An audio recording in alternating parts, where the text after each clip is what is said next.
प्रिय विद्यार्थियों, हिंदी क्लास में आपका स्वागत है।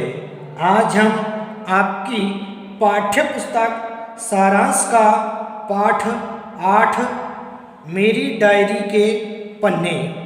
आज हम इस पाठ के प्रश्नों का अभ्यास करेंगे। सबसे पहले हम पढ़ेंगे मौखिक प्रश्न। पहला मौखिक प्रश्न है, डायरी को अन्य किन नामों से पुकारा जाता है? डायरी को अन्य किन नामों से पुकारा जाता है? तो आप इसका उत्तर देंगे रोमनामचा, दैनिकी, दैनंदिनी के नामों से भी पुकारा जाता है। पहला है रोजनामचा, दूसरा है दैनिकी, तीसरा है दैनंदिनी के नामों से भी पुकारा जाता है। दूसरा प्रश्न है, लेखक किस ट्रेन से कहाँ पहुँचा था? लेखक किस ट्रेन से कहाँ पहुँचा था? तो आप इसका उत्तर देंगे लेखक शिव गंगा एक्सप्रेस से इलाहाबाद स्टेशन पर पहुँचा था। लेखक शिव गंगा एक्सप्रेस से इलाहाबाद स्टेशन पर पहुंचा था। लेखक शिव गंगा एक्सप्रेस से इलाहाबाद स्टेशन पर पहुंचा था। तीसरा प्रश्न है, इलाहाबाद में कौन सा मेला लगा हुआ था? इलाहाबाद में कौन सा मेला लगा हुआ था? तो आप इसका उत्तर देंगे कुंभ मेला। कौन सा मेला लगा हुआ था? कुंभ मेला। चौथा प्रश्न है, लेखक इलाहाबाद किस लिए गया था? लेखक इलाहाबाद किस लिए गया था? तो आप इसका उत्तर देंगे इलाहाबाद के कुंभ मेले में सेवा करने के लिए। इलाहाबाद के कुंभ मेले में सेवा करने के लिए लेखक इलाहाबाद किस लिए गया था? तो आप इसका उत्तर देंगे इलाहाबाद के कुंभ मेले में सेवा करने के लिए। इलाहाबाद के कुंभ मेले में सेवा करने के लिए। पांचवा प्रश्न है, लेखक इलाहाबाद कितने दिन तक रहा? लेखक इलाहाबाद कितने दिन तक रहा? तो आप इसका उत्तर देंगे 3 दिन तक रहा। कितने दिन तक रहा? 3 दिन तक रहा। अब हम पढ़ेंगे लिखित प्रश्न। पहला लिखित प्रश्न है, इलाहाबाद पहुंचकर रास्ते में लेखक ने क्या देखा? इलाहाबाद पहुंचकर रास्ते में लेखक ने क्या देखा? तो आप इसका उत्तर देंगे लेखक ने रास्ते में देखा कि भारत के हर कोने से सहस्त्रों की संख्या में तीर्थयात्री कुंभ स्नान के लिए चले जा रहे हैं। लेखक ने रास्ते में देखा कि भारत के हर कोने से सहस्त्रों की संख्या में तीर्थयात्री कुंभ स्नान के लिए चले जा रहे हैं। दूसरा प्रश्न है, लेखक किस ट्रूप में गया था? लेखक किस ट्रूप में गया था? उनका शिविर कहाँ था? उसने अपना शिविर कैसे पहचाना? लेखक किस ट्रूप में गया था? उनका शिविर कहाँ था? उसने अपना शिविर कैसे पहचाना? तो आप इसका उत्तर देंगे लेखक 6 बालकों के स्काउट ट्रूप में इलाहाबाद गया था। उनका शिविर गंगा पार झूसी की ओर लगा था। शिविर पर स्काउट का नीले रंग का झंडा फहरते देखकर लेखक ने अपने शिविर को पहचान लिया। लेखक किस ट्रूप में गया था? उनका शिविर कहाँ था? उसने अपना शिविर कैसे पहचाना? तो आप इसका उत्तर देंगे लेखक 6 बालकों के स्काउट ट्रूप में इलाहाबाद गया था। उनका शिविर गंगा पार झूसी की ओर लगा था। शिविर पर स्काउट का नीले रंग का झंडा फहरते देखकर लेखक ने अपने शिविर को पहचान लिया। तीसरा प्रश्न है, दूसरे दिन प्रातःकाल सीटियों की आवाज़ से स्काउटों को क्या संकेत दिया गया? दूसरे दिन प्रातःकाल सीटियों की आवाज़ से स्काउटों को क्या संकेत दिया गया? तो आप इसका उत्तर देंगे, सीटियों की आवाज़ से ग्राउंड में एकत्रित होने का संकेत दिया गया। सीटियों की आवाज़ से ग्राउंड में एकत्रित होने का संकेत दिया गया। चौथा प्रश्न है, संक्रांति पर्व पर लेखक की ड्यूटी कहाँ लगाई गई थी? वहाँ कैसा दृश्य था? संक्रांति पर्व पर लेखक की ड्यूटी कहाँ लगाई गई थी? वहाँ कैसा दृश्य था? तो आप इसका उत्तर देंगे, संक्रांति पर्व पर लेखक की ड्यूटी संगम स्थल पर लगाई गई थी। वहाँ लोगों के आने का तांता लगा हुआ था। संक्रांति पर्व पर लेखक की ड्यूटी संगम स्थल पर लगाई गई थी।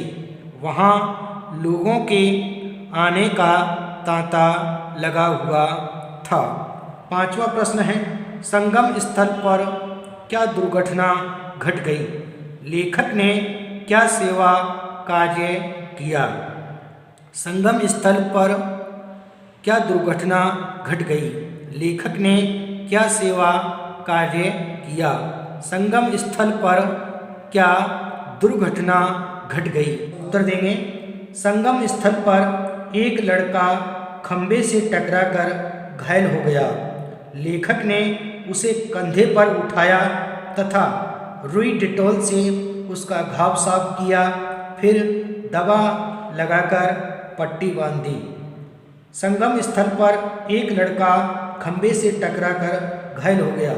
लेखक ने उसे कंधे पर उठाया तथा रुई डेटॉल से उसका घाव साफ किया, फिर दवा लगाकर पट्टी बांध दी। छठा प्रश्न है, लेखक ने ड्यूटी के दौरान और कौन कौन से परोपकार के काम किए? लेखक ने ड्यूटी के दौरान और कौन कौन से परोपकार के काम किए? लेखक ने ड्यूटी के दौरान और कौन कौन से परोपकार के काम किए? तो आप इसका उत्तर देंगे, लेखक ने पानी में डूबती एक स्त्री को नाव की सहायता से बचाया। माता पिता से बिछड़े एक बच्चे को माता पिता से मिलाया।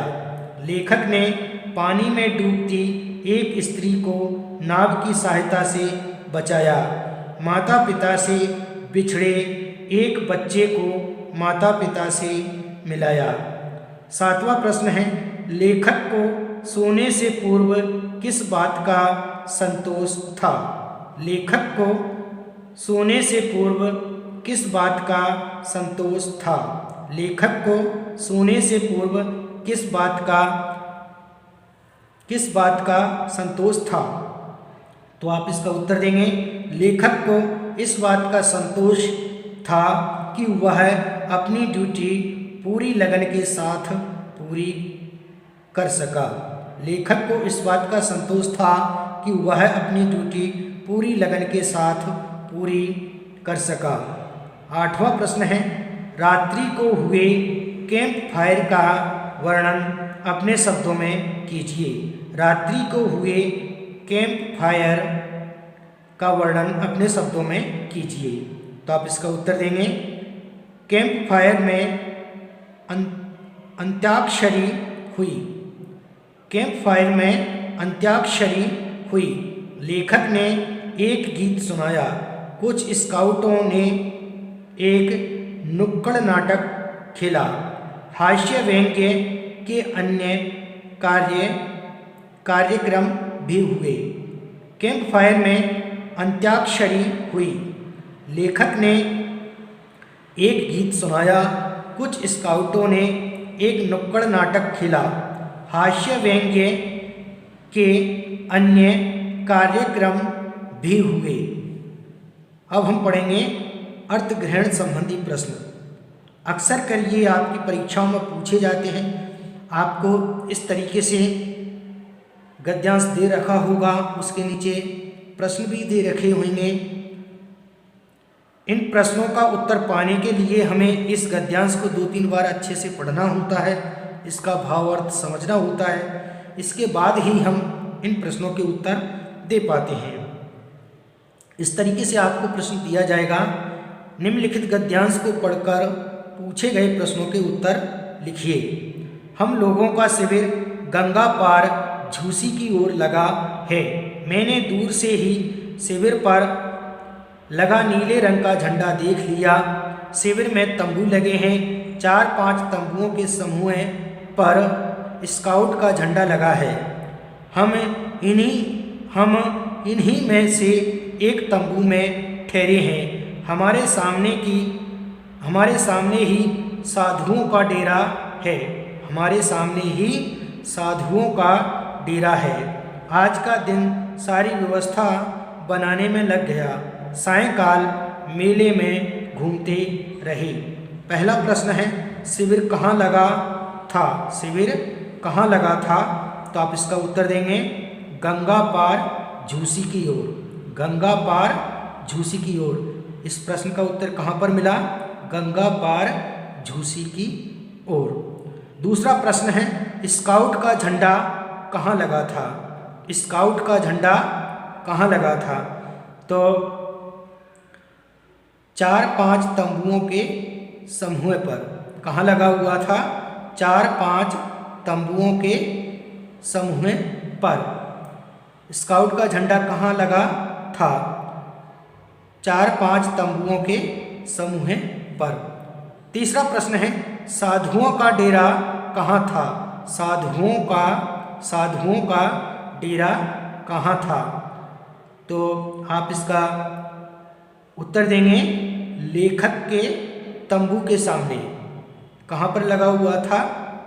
हमारे सामने ही, यानी कि लेखक के सामने ही साधुओं का डेरा था। साधुओं का डेरा कहाँ था? लेखक के तंबू के सामने। अगला प्रश्न है, सारा दिन कैसे बीत गया? सारा दिन कैसे बीत गया? तो व्यवस्था बनाने में। तो सारा दिन कैसे बीत गया? व्यवस्था बनाने में। अब हम पढ़ेंगे बहुविकल्पी प्रश्न। यहाँ पर ये बहुविकल्पी प्रश्न हैं। आप इन्हें अपनी उत्तर पुस्तिका से आपको इन्हें हल करना है। पहले प्रश्न का उत्तर होगा ख, दूसरे प्रश्न का उत्तर होगा क, तीसरे प्रश्न का उत्तर होगा ग और चौथे प्रश्न का उत्तर होगा ख। ये आपको अपनी उत्तर पुस्तिका में से देखना है या आपकी पुस्तक से इनको देखना है। आपको इसमें 4 विकल्प दे रखे होंगे। उनमें से पहले का सही विकल्प होगा ख, दूसरे का सही विकल्प होगा क, तीसरे का सही विकल्प होगा ग, चौथे का सही विकल्प होगा ख। इस तरीके से आज हमने इस पाठ के प्रश्नों का विस्तार पूर्वक विधिवत रूप से अध्ययन कर लिया है। आप इन्हें घर पर 2-3 बार अच्छे तरीके से पढ़ें, इन्हें याद करें और इन सभी प्रश्नों को आप अपनी उत्तर पुस्तिका में लिपिबद्ध करें ताकि आपकी परीक्षाओं में इनसे संबंधित प्रश्न पूछे जाते हैं तो आप बड़ी सरलता और सुगमता के साथ उनका उत्तर दे सकते हैं। आज के लिए इतना ही। शेष कल पढ़ेंगे। Thank you.